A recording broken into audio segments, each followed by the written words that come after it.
Halo,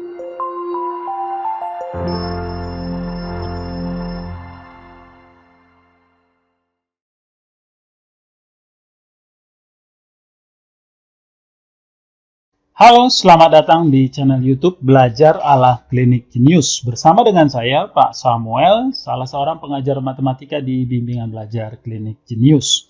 Pada video kali ini saya akan menjelaskan tentang aturan penjumlahan dan aturan perkalian. Kira-kira seperti apa yang dimaksud dengan aturan penjumlahan dan seperti apa yang dimaksud juga dengan aturan perkalian. Dan bagaimana perbedaannya atau membedakannya seperti apa. Oke, langsung saja tanpa banyak intro. Saya akan mulai dengan aturan penjumlahan, tapi sebelumnya saya coba untuk menseruput kopi sejenak. Kopi itu nikmat, jenderal.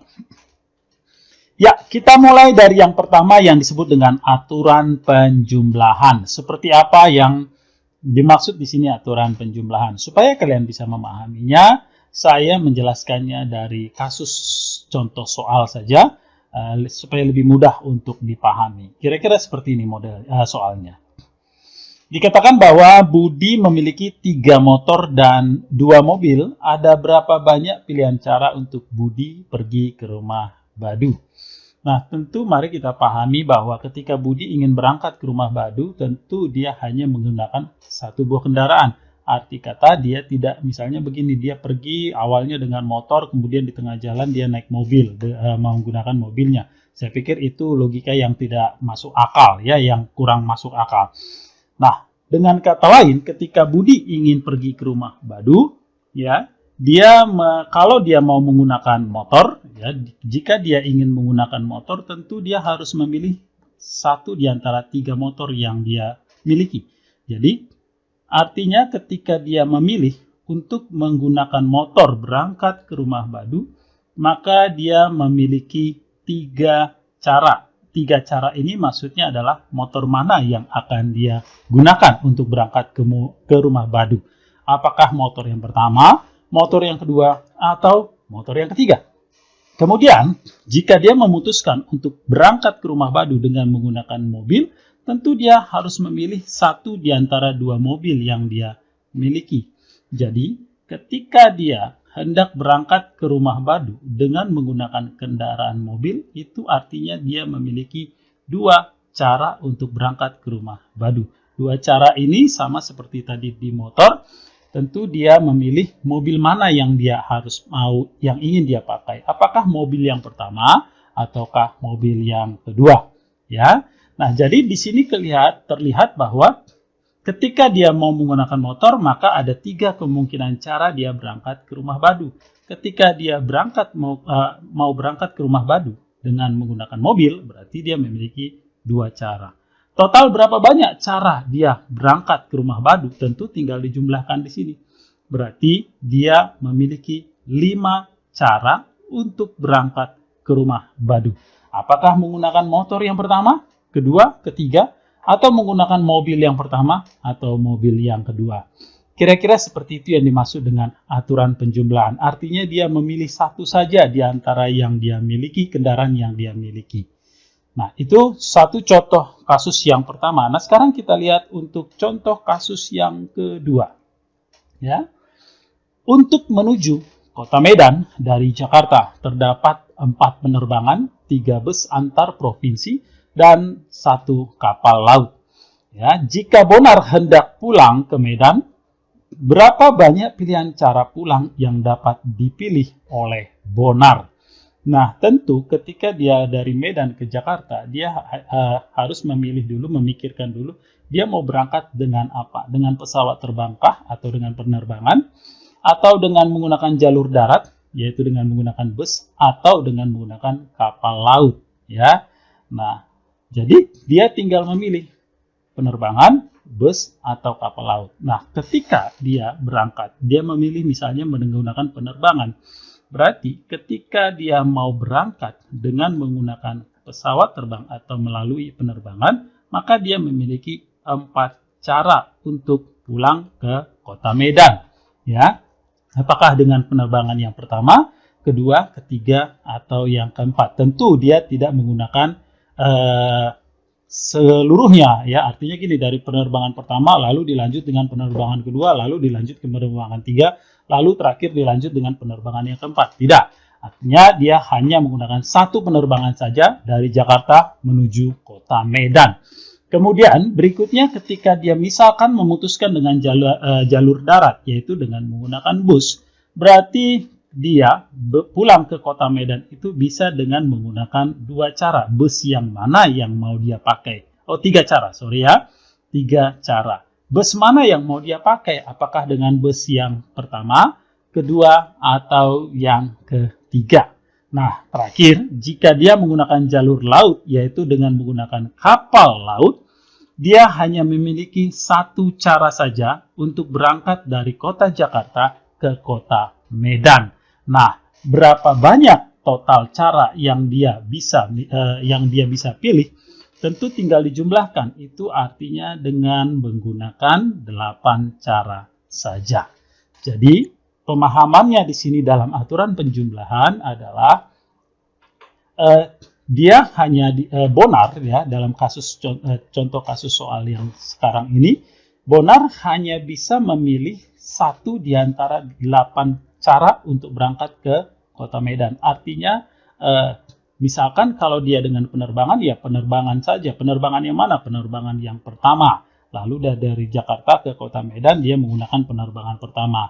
Demikian juga andaikan ketika dia memilih penerbangan yang kedua, atau hingga sampai apakah dia memilih dengan menggunakan kapal laut.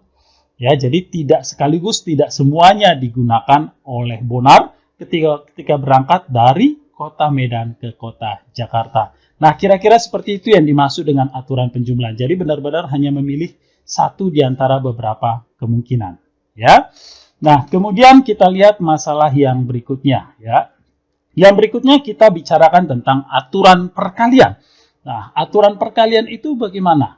Sama seperti dengan aturan penjumlahan, saya coba menjelaskannya dengan sebuah contoh soal. Oke, kita lihat di sini. Rian hendak pergi ke pesta ulang tahun Steve. Agar sesuai dengan dress code yang ditentukan, Rian memiliki 4 buah pakaian dan 3 buah celana. Ada berapa banyak tampilan berbusana yang dapat dipilih oleh Rian?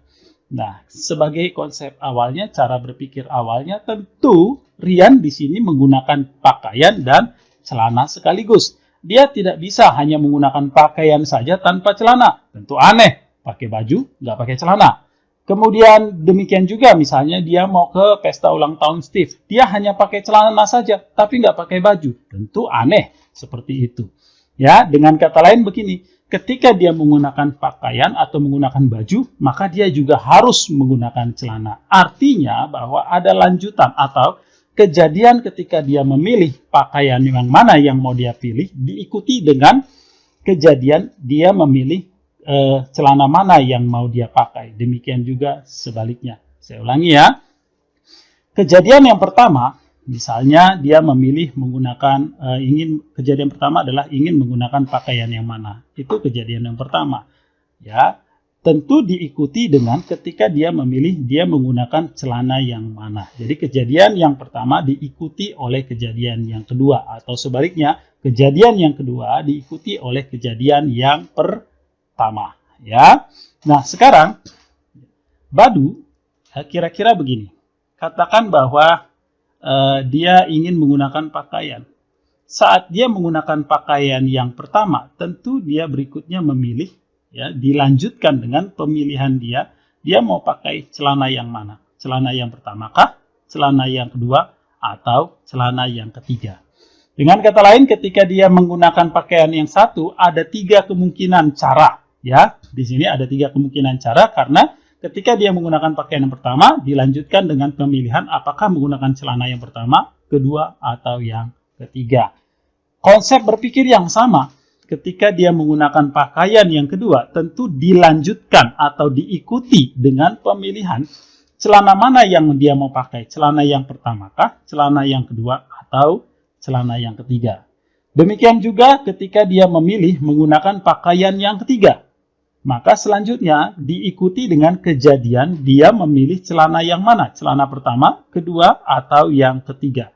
Dan terakhir, ketika dia memilih misalkan pakaian yang keempat, tentu pemilihan pakaian yang keempat itu diikuti atau dilanjutkan dengan pemilihan celana yang mana yang dia mau pakai sebagai pasangan dari pakaian yang keempat. Apakah celana yang pertama, celana yang kedua, atau celana yang ketiga. Nah, sekarang mari kita lihat, berarti di sini ada berapa kemungkinan cara yang bisa dipilih oleh Rian ketika dia memilih tampilan atau kostum untuk berangkat ke pesta ulang tahun Steve. Kita hitung. 1, 2, 3, 4, 5, 6, 7, 8, 9, 10, 11, 12. Artinya di sini dia memiliki 12 kemungkinan cara untuk menggunakan sesuai dengan dress code yang dipakai supaya sesuai dengan dress code yang ditentukan di pesta ulang tahun Steve. Ya. Nah, supaya lebih mudahnya, jadi kira-kira begini. Ketika dia ingin memilih pakaian, kemudian dilanjutkan dengan menggunakan celana, ya. Celana, ya. Nah, ketika dia menggunakan pakaian, dia memiliki 4 kemungkinan pakaian yang dia bisa pakai. Kemudian yang berikutnya diikuti dengan memilih celana, ada 3 kemungkinan cara. Dengan kata lain di sini kita dapatkan 4 kali 3 sama dengan 12. Prinsip sederhananya adalah dalam aturan perkalian seperti yang saya katakan tadi bahwa kejadian yang pertama, saya tulis sebagai K1, dilanjutkan atau diikuti oleh kejadian yang kedua. Sehingga banyaknya kejadian yang pertama dikali dengan banyaknya kejadian yang kedua, itulah sebagai total banyak cara yang bisa dipilih atau dilakukan. Demikian kira-kira yang dimaksud dengan aturan perkalian pada contoh soal kita berikut ini. Nah, kita lanjut dalam contoh soal yang kedua. Ya, dalam contoh soal yang kedua, di sini dikatakan bahwa dari kota A ke kota B ada 4 jalan. Sedangkan dari kota B ke kota C itu ada 3 jalan. Dan dari kota C ke kota D ada 2 jalan. Berapa banyak yang dapat dilalui, berapa banyak cara yang dapat dilalui jika seseorang berangkat dari kota A ke kota D. Prinsip berpikirnya sama dengan contoh soal yang sebelumnya dalam aturan perkalian, bahwa ketika dia berangkat ke kota A menuju ke kota B, dia memiliki di situ ada 4 jalan yang bisa dipilih. Dan dari kota B ke kota C, artinya kejadiannya dilanjutkan. Kejadian berangkat dari kota A ke kota B dilanjutkan dengan dari kota B ke kota C. Dan artinya bahwa berangkat dari kota B, kemudian berangkat ke kota C, itu merupakan kejadian yang harus terjadi, ya, yang harus saling terikat. Ya. Nah, ketika dari B ke C, dia itu ada 3 jalan. Ya. Lalu dilanjutkan lagi atau diikuti dengan kejadian dia berangkat dari kota C ke kota D. Dari kota C ke kota D itu ada 2 jalan. Nah, berapa banyak cara yang bisa dilalui, yang dapat dilalui ketika berangkat dari kota A ke kota D? Seperti cara berpikir di konsep yang soal yang pertama tadi, berarti sama dengan 4 kali 3 kali 2, maka sama dengan 24 cara. Nah, kira-kira seperti ini. Jadi prinsipnya begini bahwa ya, banyak cara dari kota A ke kota B itu dikalikan dengan banyak cara dari kota B ke kota C, lalu dikalikan dengan banyak cara ketika berangkat dari kota C ke kota D. Itulah yang merupakan total cara yang dapat dipilih. Kenapa dikalikan? Seperti yang tadi saya katakan adalah bahwa kejadian yang pertama dilanjutkan dengan kejadian yang kedua. Kejadian yang pertama berangkat dari kota A ke kota B. Dilanjutkan dengan kejadian yang kedua berangkat dari kota B ke kota C. Lalu dilanjutkan lagi dengan kejadian yang ketiga berangkat dari kota C ke kota D. Maka inilah yang dimaksud dengan aturan perkalian. Semoga bisa dipahami, semoga bisa dimengerti. Tentunya tidak cukup hanya menyimak hanya menyimak seperti ini saja, kalian harus banyak berlatih lagi dengan lebih banyak atau lebih beragam soal lagi, supaya kalian bisa lebih memahami dan menguasai tentang aturan perkalian dan aturan penjumlahan. Oke, sebelumnya saya jelaskan lagi, saya tegaskan ya, bahwa jadi kalau aturan penjumlahan tadi dia hanya memilih saja. Ya, tidak ada kejadian yang dilanjutkan. Ya, tadi seperti yang di contoh yang pertama, ketika si Bonar mau pulang ke kota Medan, dia hanya tidak ada kejadian berangkat dengan penerbangan pertama dilanjutkan dengan penerbangan kedua. Tidak, dia tetap dengan penerbangan pertama berangkat dari Jakarta langsung ke kota Medan, ya, dari kota Jakarta ke kota Medan. Itulah yang dimaksud dengan aturan penjumlahan. Jadi tidak ada kejadian yang dilanjutkan atau tidak ada kejadian yang mengikuti. Sedangkan dalam aturan perkalian di situ bahwa kejadian yang pertama dilanjutkan atau diikuti oleh kejadian yang kedua dan selanjutnya. Kira-kira seperti itu perbedaan antara aturan penjumlahan dan perkalian. Semoga kalian bisa memahaminya dan mengerti. Pada video berikutnya saya akan membahas beberapa contoh soal tentang aturan penjumlahan dan perkalian.